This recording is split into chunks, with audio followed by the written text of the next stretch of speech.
Olá, o meu nome é Graça Almeida Borges, e sou investigadora do CIDEUS e vou contar um bocadinho do meu percurso até chegar aqui ao CIDEUS. Um, eu sou licenciada em Comunicação Social. O meu percurso, eu sou historiadora hoje, mas não começou na História. Licenciei-me em Comunicação Social em 2004. E andei por fora depois de acabar o curso, fiz um estágio na Alemanha e quando voltei cheguei à conclusão que sabia pouco sobre o mundo. Foi então que decidi fazer um mestrado em História. Fui fazer um mestrado em História no ISCTE, no Instituto Universitário de Lisboa, e foi nessa altura que eu fiquei encantada com a história no geral e com a história do período moderno, que é aquele que eu estudo hoje.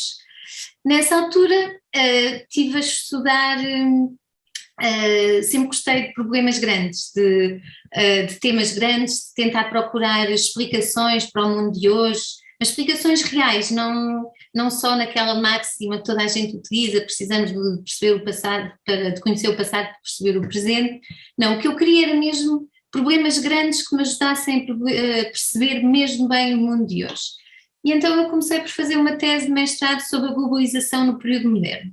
Na altura as pessoas franziam o olho porque ainda não se falava muito dos estudos da globalização, do estudo histórico da globalização, entendia-se a globalização como uma coisa muito contemporânea, mas eu quis fazer uma tese de mestrado sobre a globalização no século XVII. E foi isso que estudei a globalização no século XVII, a partir de um conflito no Golfo Pérsico, que cruzava além de uma série de potências marítimas europeias, entre as quais os portugueses, não é? Que foi sempre o meu ponto de partida, também potências do Médio Oriente, como a Pérsia Safávida, o Império Otomano, a Ásia Mongol, os uzbeques, árabes, etc. Quando acabei o meu mestrado, encantada que estava e entregue que estava à história, decidi então fazer o doutoramento. Nessa altura fui fazer o doutoramento para Florença, para um Instituto Universitário Europeu, que encaixava que nem uma luva esta minha preocupação e encanto por temas grandes, por abordagens globais, por entender o mundo na sua globalidade. No Instituto Universitário Europeu fui estudar então os dois impérios ibéricos e a forma como eles se integraram no período da União Ibérica, entre 1580 e 1640. Esse período ainda, na escola, ainda damos esse período como uma coisa muito negativa, como um peso muito nacionalista, etc. E eu queria contar outra parte da história e, sobretudo, ao confrontar-me com a documentação, apercebi-me de que, de facto, havia mais para além da perda de independência nesta interpretação da União Ibérica. Então, estudei também a partir do Golfo Pérsico de que forma é que a integração na monarquia hispânica teve impacto sobre o que se passou no Golfo Pérsico, não é? Sobre as guerras, sobre os conflitos, sobre a própria perda de Hormuz, e fui sempre procurando relações com outras partes do mundo, do Brasil, América Espanhola, na Ásia, Macau, Malaca, etc. Foi nessa altura, quando acabei o doutoramento, em 2014, que voltei para Portugal e que entrei no CIDEUS. Entrei no CIDEUS primeiro com uma bolsa de pós-doutoramento, depois com uma bolsa financiada pela Comissão Europeia, uma bolsa Marie Curie, e no CIDEUS também encontrei um ambiente favorável para esta minha forma de olhar para a história. Nessa altura, o meu primeiro projeto de pós-doutoramento, decidi continuar a explorar de que forma é que o Império Ultramarino Português, sobretudo o Império Asiático, que é a minha região de preferência, a região que eu estudo com mais detalhe, comecei pelo Golfo Pérsico, depois fui abrindo cada vez mais para o estado da Índia, para a Ásia no geral. Então fui tentar perceber se de facto a Ásia dos portugueses, não é, os territórios ultramarinos portugueses na Ásia, se também tinham sido uma preocupação dos reis Habsburgo na sua política e estratégia globais. E aí confirmei que de facto foram. e à medida, ao longo do meu percurso, a minha investigação foi muito feita em Espanha, num arquivo, um arquivo pequenino que fica num castelo, no meio do nada. É a única coisa que há naquela terrinha em Simancas, é o Arquivo Geral de Simancas, que fica ali a meia hora de Tordesilhas. Mas então, aí eu fiz um levantamento muito grande de fontes e apercebi que, de facto, havia muitas decisões em respeito do Império Ultramarino Português, dos vários territórios do Estado da Índia, daquele que nós conhecemos como Estado da Índia, cuja política era decidida pelos agentes e ministros castelhanos. Sempre em articulação com os portugueses, sem dúvida, entre Lisboa, Goa e os vários territórios, Ormuz, Malaca, Macau, Ceilão, que é hoje o Sri Lanka, mas de facto havia uma integração também do Império Asiático ou dos territórios portugueses na Ásia, nesta monarquia hispânica que se tornou, e nesta monarquia que se tornou quase global. Ora, depois disso passei muito tempo a estudar a integração, fiz investigação em Portugal, em Espanha, no Brasil, passei 2 meses muito enriquecedores em Goa, na Índia, a fazer levantamento sobre esta documentação nos arquivos históricos de Goa, que é uma passagem quase incontornável para um investigador que estuda a Ásia e que estuda o Império Português na Ásia, o Estado da Índia. Passei uma boa temporada, levantei muita documentação, mas cheguei a um ponto em que também precisava de pensar em outros problemas.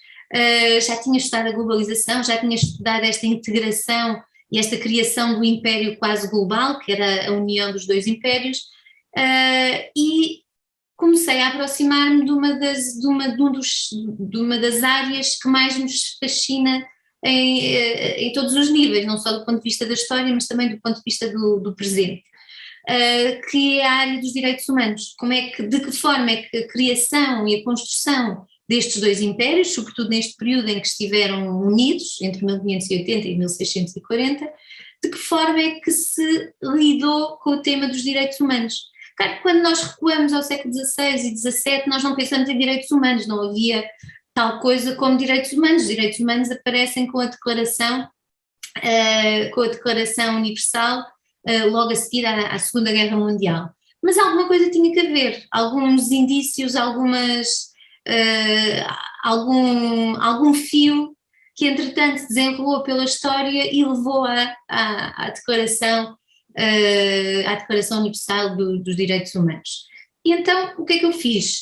Eu desconstruí aquilo que hoje as noções que hoje temos sobre direitos humanos num conjunto de problemas: escravatura, direitos indígenas, violência, diferenças religiosas, e fui tentar perceber como é que na construção dos dois impérios ibéricos os agentes da monarquia, os agentes decisores das duas monarquias, portugueses e castelhanos, lidaram com esses problemas. Como é que na definição das suas políticas e em cada processo de colonização e no dia a dia do próprio império, da própria gestão do império, como é que lidavam com estes problemas, porque eram problemas que já existiam e que já eram entendidos como problemas na altura. E dei-me conta que estes problemas, muitos deles, sobretudo os direitos indígenas, a violência, as diferenças religiosas, eram temas que eram tratados com muito cuidado na definição gradual das políticas para o Império. Havia uma consciência clara de que, por exemplo, a violência utilizada sem controlo, a violência sobre as populações nativas, que existia, não é? Existiu e foi inerente a qualquer império moderno e do período moderno e império do período imperial, ou seja, mais tardio, mas havia consciência de que se não se controlasse esta violência, a utilização da violência acabaria por ter um efeito contraprocedente, ou seja, criaria instabilidade junto das populações, criaria revoltas e as revoltas faziam cair os diferentes territórios. Isto foi muito claro precisamente no Estado da Índia. Havia territórios onde a utilização da violência por parte dos colonizadores portugueses era conhecida, havia uma procura constante por parte da coroa por refriá-la, por controlar a utilização dessa violência, havia muitas repreensões aos agentes colonizadores que utilizavam esta violência, mas, mas utiliza-se, isso é inevitável. Mas da parte da coroa havia consciência de que a violência criava instabilidade. E havia muita, e também se criaram um conjunto de leis, etc. Julgaram-se alguns dos colonizadores portugueses pela utilização desmedida de violência, porque isso de facto punha em perigo, acabava por ter o efeito contrário e punha em perigo a própria estabilidade do Estado da Índia. Comecei a aprofundar mais o estudo da violência concretamente dita, e sobretudo na sua relação com a resistência, tirando partido do projeto coordenado pelo CIDEUS, pela professora Mafalda Soares da Cunha, de que eu também faço parte, sobre resistência e revoltas nos impérios ibéricos. Então eu, para aproximar um bocadinho a minha investigação ao próprio projeto, não é? Comecei a estudar a violência e a resistência nos dois impérios, no Império Português e Castelhano. E é um pouco neste ponto que eu estou, é um pouco neste estudo, estou cada vez mais preocupada em entender a violência de um ponto de vista inter ou transcultural, ou seja, violência para além das percepções europeias. O que era, por exemplo, a violência no Estado da Índia, como é que era entendida pelos diferentes atores desta macro-região, não é? E esta é a minha investigação, é aquilo que eu tenho de trabalhar, mas eu gostaria só de falar também porque é que eu gosto de fazer aquilo que eu gosto, não é? Porque é que eu gosto de estudar a história. As pessoas têm uma ideia, normalmente, e desde que somos pequeninos, porque às vezes também é o que nos ensinam é a forma como nos ensinam a história na escola, não é? Desde novos, mas tem a ideia da história como uma coisa estática, uma coisa que é só memorizar factos, datas e pouco mais. Mas o que me encanta na história não é de todo isso, mas é sobretudo a possibilidade de muitas interpretações.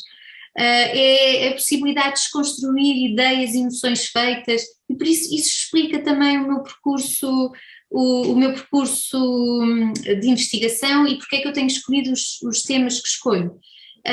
E isso torna a história uma coisa absolutamente dinâmica e com muito mais, onde o investigador, quem está a pensar sobre a história, quem está a analisar, tem um papel muito mais importante, não é? Porque pode de facto compreender